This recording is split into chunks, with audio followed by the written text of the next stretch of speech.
Hi, church. Welcome. You are watching the 2021 AGM Ministry Update video. I want to take this opportunity to highlight for you some of the significant pieces of discussion that we've been having as a board around ministry.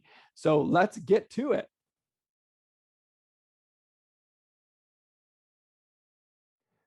Over the last few years, we as a board have been discerning a vision for missions in light of our new partnership with the Meeting House. We have been doing our best to honor the model of the Meeting House, which does not traditionally support individual missionaries, while at the same time wanting to honor the missionaries and the relationships that we've had over the years. It has been a challenging but needed time. And what we've realized is that in order to enter into the next stage of discernment, we need to start with a blank slate to create a criterion that honors the model of the Meeting House. And so in July 2021, the Meeting House Alliston will no longer have any official local or global missionaries. At the same time, we want to honor the financial commitment that we've made to our local and global partners and missionaries. And so we will be financially supporting them until July 2022. We know that many of you support Amy Thompson, Mark and Odie Goddard, and The Door, and I hope that this does not change that. We want to continue to champion them and to empower them in relationship to go and to share the incredible work that they are doing. So continue to support as you feel led. Thank you for being a part of this journey with us.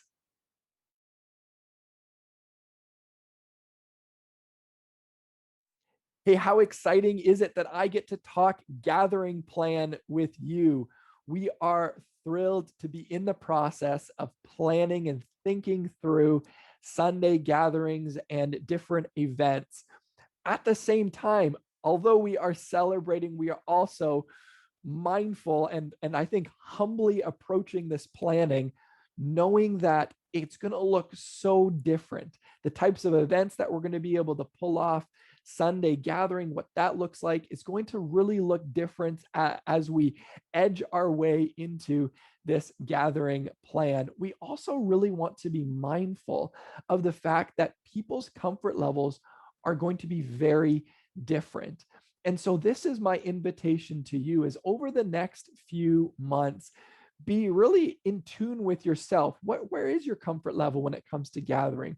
We don't want to push you. We want you to be honest and open. And if you are willing to come back and to gather as the type of restrictions allow, we are celebrating that. For those of you who say, yes, I want to go back, I'm feeling comfortable. I'm not sure what it's going to look like, but I just want to be around my people. I say, amen. We are in it with you. And we ask that you would really use this as an opportunity to come and to participate in the life of the church in a volunteer role.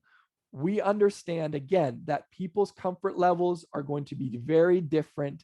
We aren't quite sure what it's going to look like in terms of numbers, in terms of participation. But in order to pull this off, we need you. We need you to say, yes, I'm going to respond to this and use this as an opportunity to serve, to give back, and to be a part of this beautiful community that we call church.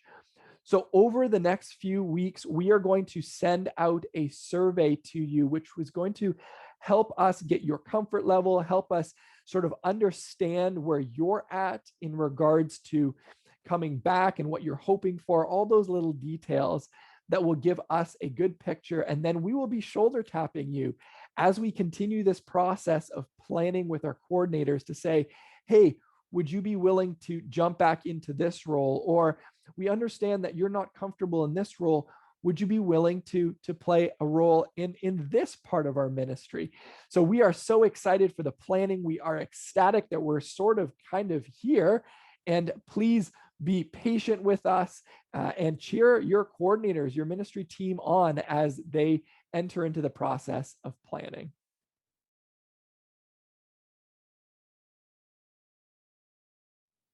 When we think of the gathering plan, it's really significant that we realize that our gathering strategy, our gathering plan goes beyond just in-person events, but it's asking the question, who are we going to be as the world opens up? Who does Alliston, who does New Tech need us to be as the world begins to open? And we have been asking this question as a board for a number of years. Actually, in 2019, we entered into the process of community mapping. And I want to share with you now some of the results of this community mapping and some of our next steps in response to what we've found.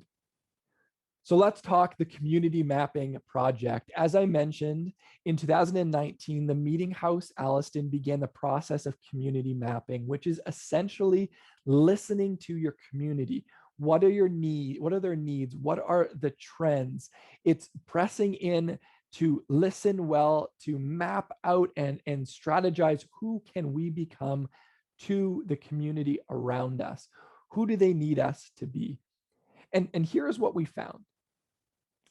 Did you know that according to the 2016 census, the town of Alliston grew by almost 25%, making it one of the top 10 fastest growing communities in Canada?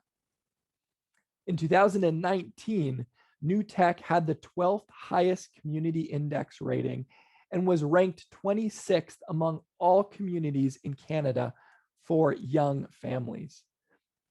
That 22% increase from 2011 to 2016, kids and youth are the fastest growing demographic in Alliston. But here's the thing, as you spend time in Alliston, you probably don't need me to tell you that. You are seeing it, you're observing it. I think of our neighbors across the street, Pat and Tony, who when we moved in said, yes, finally, young families are moving back to our street. We are seeing families to our left and our right, across the street, behind us. Our street is changing drastically and young families are coming our way. So what does this mean? What do we do with this information? Well, I think first we acknowledge the fact that Alliston has become a vibrant center for families to learn, grow, and call home. Families have chosen Alliston as the place to explore life and faith, and we want to support them in this journey. If I think of the series that we were just in, On Earth as It Is in Heaven, giving us this vision for a renewed earth as it mirrors heaven and the principles and the will of God, I would say a very practical way to do that is to realize that healthy families mean a healthy community. Families face so many challenges, and we believe that with Jesus in the center, he can give them resources to make meaning in those challenging times. It's not giving easy answers or saying, here's a formula, here's an agenda, this is how Jesus fixes everything. But it's inviting them to get to know him, get to know the toolbox that he gives us to make sense of those challenging times, to infuse meaning in those moments where we feel like there is no meaning. So our hope is to engage with families holistically, engage with caregivers, and offer them support in their role of raising the next generation. We want to welcome opportunities for families to engage with our community, and we are so excited for what the future brings as we see Alliston explode. We believe that we have an opportunity to create a little bit of a nuance when it comes to the spiritually curious. You know, as a church, that we want to be a community that introduces spiritually curious people to the Jesus-centered life through a movement of Jesus-centered churches. And we just feel like we can nuance that spiritually curious a little bit. We can clarify it and say spiritually curious families. We will focus on introducing families to the Jesus-centered life. And our hope is to create safe places for seeking families to come, to ask questions, to just belong in community, and to explore faith. This is important, and this is exciting. So how do we do this? Shifting just from the community mapping side of things into next steps. How, as the Meeting House Alliston, are we going to do this? Well, it begins by prioritizing energy, resources, and time to make this happen. I think that's almost self-explanatory. If you are feeling called to do something, to invest, you need to prioritize. This will require us to invest in a strategy that values our next generation. And this is the time to do it. So where do we start? As a board, we've been thinking this through. What is the best strategy? Where does the best starting point? And for us, our strategy begins by investing in people who can help us reach young families better.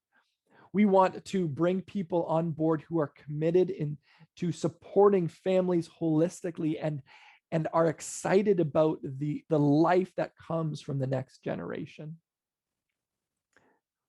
So as we've sort of talked about what that next step could look like practically, in July 2021, we are posting a job application for a family engagement coordinator, which will be with us part-time, so for roughly 20 hours a week. And this person would be responsible for creating a pro-family culture in our church, and just to help us to begin to strategically think through how we approach family ministry, and then actually to live out that family ministry as well. Practically, this family engagement coordinator will provide visionary and organizational leadership to all things family ministry within our church, which is currently ages 0 to grade 5 in our Kid Max, and then for our youth, grade 6 to age 19. And what's so exciting is that they will be joining an incredible group of volunteers. As I was talking with Teresa and Colleen, who currently serve as our Kid Max coordinators, they were saying, yes, yes, yes, this is the time. We not only have seen an influx of new families in our church throughout this last year, and with that, many, many babies being born, and just the complexity to thread the needle when it comes to family ministry has become more complex, but our community deserves this. Our community is owed this, for someone to come who has staffed hours, who's not just a volunteer, and who can come work with those volunteers to collaboratively come alongside the families in our church and outside in our community.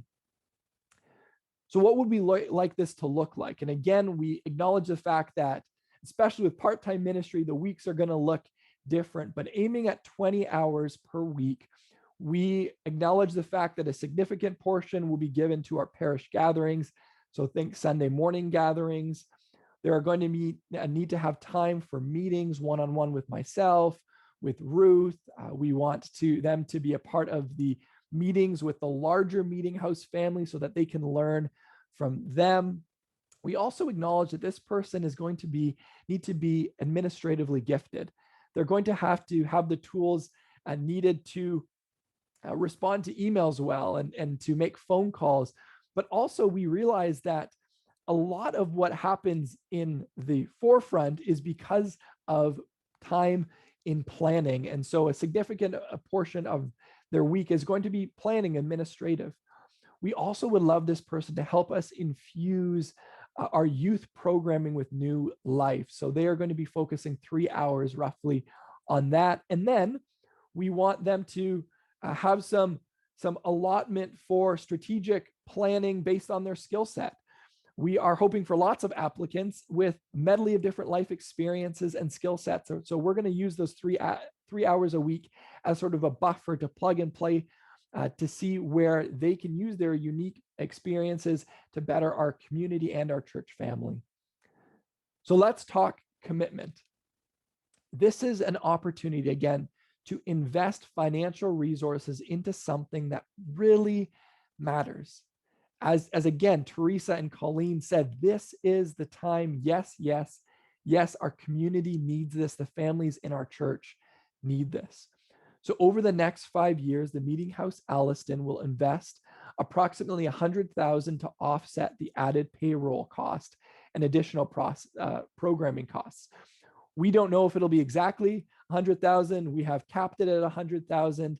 And what's incredible is that we have been so blessed over the years that we're actually sitting on about $160,000 of savings. So this is the time. And I think it was Colleen who said, I can literally think of no better way to dip into those savings than to use it for something so significant like this. Because we gain so much. And I've already spoken to that a little bit, but we're going to get someone who has a professional approach to family ministry, someone who is on the ground in our community, building relationships with families and earning their trust. We're going to have someone for point leadership for events and initiatives that involve families. We are going to have someone who has training in recruitment and support for our family focused initiatives. And we are just excited again and again to have someone to point our families to say, yes, this is the resource. This is the person that you can reach out to, who will help not only give you direction in terms of church initiatives, but also point you towards Jesus to make meaning in those difficult times. So here's our ask for you. Would you help us pray for the right person? We have sort of a person in mind, and we want to be sensitive to the leading of God's Spirit. So would you pray that doors open, that doors close, that it is really a time for us to lean and learn from what the Spirit is telling us regarding this individual? So again, so exciting. And we are thrilled to be sort of wrapping up the community mapping project with this next step. Hey, thanks so much for taking time and tuning into our AGM ministry update. If you do have questions, feel free to send them to the board ahead of time, or you can bring them to the AGM on June 27th and share them then. I would suggest sending your questions ahead of time so that we can better prepare to give you a more full answer. But either way, we are just excited and grateful for the fact that you watch this video and that you are a part of this movement, this church, this family of God. Have an amazing week. God bless.